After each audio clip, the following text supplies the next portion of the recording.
Telugu news. పనిచేసిండ్రు ముదిరాజులు. మీరేమో ఆగమాగమైపోయి ఉరుకురికి మీరేమో మీ వర్గాలకు చెందిన వాళ్ళు మీరేమో పోయి మంత్రి పదవుల్లో కూర్చుంటారు. ముదిరాజులేమో సెకండ్ ఇన్స్టాల్మెంట్ ఎందుకు ఉండాలా? కొడంగల్లో రేవంత్ రెడ్డి గెలిచినా, పాలమూరు జిల్లాలో ఎక్కువ కాంగ్రెస్ స్థానాలు గెలిచినా, చాలా ప్రాంతాలలో కాంగ్రెస్ పార్టీ గెలవడానికి కారణమైనటువంటి ఒక ముదిరాజులు నువ్వంటున్న మాటే. ఎందుకు సెకండ్ ఇన్స్టాల్మెంట్ కోసం ఆగాలా?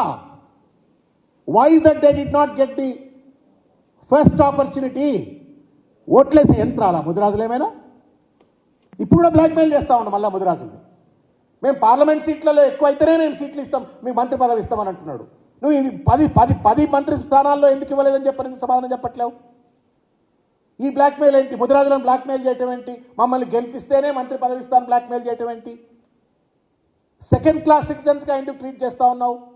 కోమటిరెడ్డి వెంకటరెడ్డి మంత్రి కావచ్చు, ఉత్తమ్ కుమార్ రెడ్డి మంత్రి కావచ్చు, రేవంత్ రెడ్డి మంత్రి కావచ్చు, ఇంకెవరెవరో కావచ్చు మంత్రులు. కానీ ఎక్కువ శాతం ఉన్నటువంటి ఒక ప్రజలకు సంబంధించిన ప్రతినిధి అయిన ముదిరాజు ఫస్ట్ ఇన్స్టాల్మెంట్లో ఎందుకు మంత్రి కావాలని చెప్పు. మరి సెకండ్ ఇన్స్టాల్మెంట్లు ఇస్తాడట, బిచ్చం వేస్తున్నావా ముదిరాజులకి? ఏమన్నా అది హక్కు. ఆ హక్కును కాలరాసి మళ్ళా నన్ను పార్లమెంట్లో గెలిపిస్తే మళ్ళా ముదిరాజుల కోట్లు ఇస్తాను.